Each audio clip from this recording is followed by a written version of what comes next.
Hello everyone and welcome to Sophia's Solo, a special series from Learn English in GroupTalk. I'm your host Sophia, and today we're going to tackle a very practical and delicious topic: how to confidently order coffee in an English-speaking coffee shop. Whether you're traveling, studying abroad, or just want to feel more comfortable in your local cafe, this episode is for you. Let's face it, walking into a bustling coffee shop, especially in a new country, can be a little intimidating. There's a menu full of unfamiliar terms, a line of people waiting, and the barista is looking at you expectantly.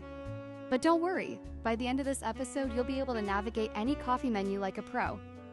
First, let's start with the basics, the types of coffee. Beyond the simple cup of coffee, there's a whole world of espresso-based drinks. You have your espresso, which is a concentrated shot of coffee. Then there's the Americano, essentially an espresso diluted with hot water, giving it a similar strength to drip coffee but a different flavor profile. For those who love milk, the latte is a classic, made with espresso and steamed milk, topped with a thin layer of foam. The cappuccino is similar, but has equal parts espresso, steamed milk, and a thicker layer of foam. And let's not forget the flat white, which is a bit stronger than a latte, with less foam and a velvety texture. Understanding these basic types is your first step. Now let's move on to sizes. Most coffee shops will have standard sizes, often small, medium, and large, but they might use more creative names like tall, grande, and venti if you're at a certain popular chain. It's always good to listen for what the barista says, or look at the menu board for clarification. If you're unsure, you can always ask, "What sizes do you have?" Or, "Could you tell me the difference between a tall and a grande?" Next up are milk options. This has become a huge part of coffee culture. Beyond regular dairy milk, you'll often find skim milk, whole milk, oat milk, almond milk, soy milk, and sometimes even coconut milk. If you have dietary restrictions or just a preference, be sure to specify, for example, "Can I get a latte with oat milk, please?" Or, "I'd like a cappuccino with skim milk." Now let's talk about customizations. This is where you can really make your coffee your own. Do you like it hot or iced? Do you want sugar or sweetener? Perhaps a flavor shot like vanilla, caramel, or hazelnut? And what about extra espresso shots for that extra kick? Don't be shy about asking for what you want. Baristas are used to these requests. A common phrase would be, "Could I have an iced latte with 2 pumps of vanilla and an extra shot of espresso, please?" Practice saying it out loud a few times. Another important aspect is pronunciation. Some coffee terms can be tricky. For instance, espresso is pronounced es-presso, not expresso. Latte is latte, and cappuccino is cappuccino. Listening to how native speakers say these words can be very helpful. Let's go through a few common scenarios and phrases you might use. Imagine you're at the counter.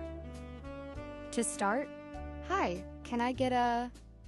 Or, "I'd like a," or, "Could I have a?" If you need a moment to decide, "Could I have a minute to look at the menu, please?" Or, "What do you recommend?" When ordering a specific drink, "I'd like a medium Americano, please." Or, "Can I get a large iced latte with almond milk?" If you want to add something, "And could I get an extra shot of espresso in that?" Or, "Can I have some sugar with that?" For here or to go, "For here, please." Or, "To go, please." Or, "Takeaway, please." When paying, the barista will usually tell you the total. You can say, "Here you go," or simply hand them your payment. If you're paying with card, they might ask, "Card or cash?" Or, "Tap or insert?" After receiving your drink, "Thank you," or "Thanks so much." Sometimes you might encounter unfamiliar terms on the menu. Don't hesitate to ask. "Excuse me, what is a macchiato?" Or, "Could you explain what cold brew is?" Most baristas are happy to help. It's a great opportunity to learn new vocabulary. Also, consider the flow of the conversation. It's usually quick and efficient. Have your order ready, speak clearly, and be polite. A simple "please" and "thank you" goes a long way. Let's do a quick role-play exercise in your mind. Imagine you walk into a coffee shop. The barista asks, "What can I get for you?" How would you respond if you wanted a small hot latte with soy milk and no sugar? Take a moment to formulate your answer. Perhaps something like, "Hi, I'd like a small hot latte with soy milk, please. No sugar." Perfect! You've covered the size, temperature, drink type, milk preference, and customization. Finally, let's touch upon tipping. In many English-speaking countries, especially the US, tipping is customary, though not always mandatory for coffee. There's usually a tip jar or an option on the card machine. A small tip is always appreciated for good service. So there you have it, a comprehensive guide to ordering coffee in English. Remember, practice makes perfect. The more you order, the more confident you'll become. Don't be afraid to make mistakes. It's all part of the learning process. The most important thing is to try. Thank you for joining me on Sophia's Solo today. I hope you feel more prepared for your next coffee shop adventure. Join me next time as we explore more fascinating aspects of English in everyday life. Until then, keep practicing and enjoy your coffee. Goodbye!